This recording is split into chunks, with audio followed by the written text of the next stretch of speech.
आज चौथ का व्रत है। हम लोग सब व्रत हैं। आज स्त्रियां सब व्रत रहती हैं, तो हमारे यहाँ भी हम व्रत हैं। आज हम पूजा करने जा रहे हैं। देखिए यहाँ पे गणेश भगवान को रखे हैं और पूजा कर रहे हैं। हम आप लोग को कहानी सुना रहे हैं। आप लोग को कहानी अच्छा लगेगा तो शेयर कीजिएगा, लाइक कीजिएगा। भाद्रपद मास गणेश चौथ व्रत कथा। श्री पार्वती जी ने कहा, हे वत्स, भाद्रपद मास की चतुर्थी को कौन से गणेश का व्रत करना चाहिए? श्री गणेश जी ने कहा कि भादो मास की चतुर्थी का व्रत महान पुण्य को देने वाला है। यह व्रत सब प्रकार के दुखों से रक्षा करने वाला है। इसे पूर्व विधि से करना चाहिए। मेरे इन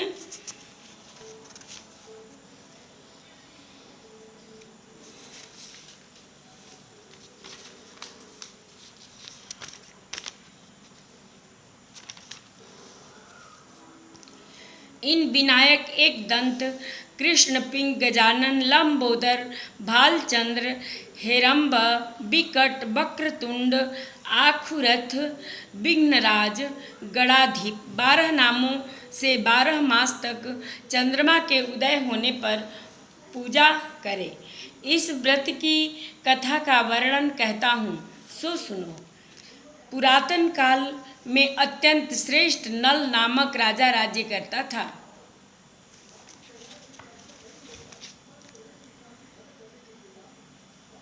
उसके दमयंती नाम की रानी भाग्यवात्स वासांत राजा और रानी राज्य भ्रष्ट हो गए और अनेकों दुखों से पीड़ित होकर जंगल में विचरण करने लगे। दुख के कारण एक दिन राजा नल अपनी रानी दमयंती को सोते छोड़कर चले गए।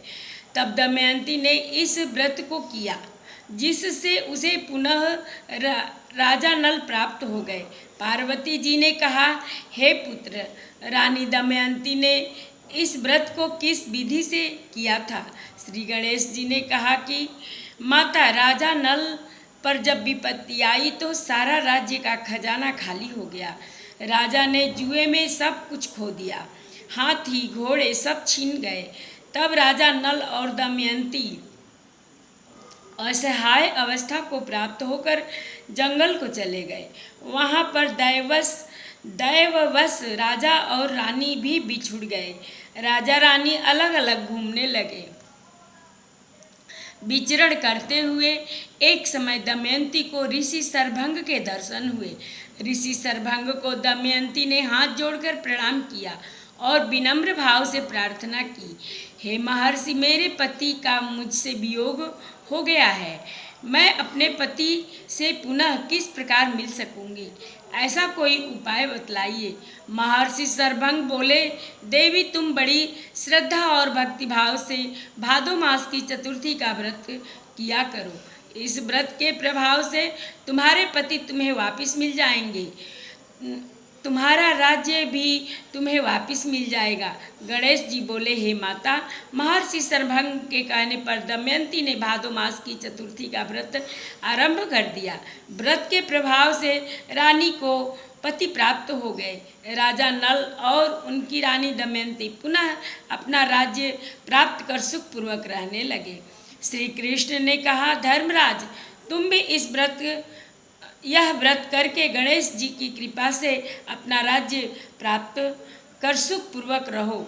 यह व्रत संकट तथा दुखों को दूर कर समस्त सुखों को देने वाला है। बोलो गणेश भगवान की जय।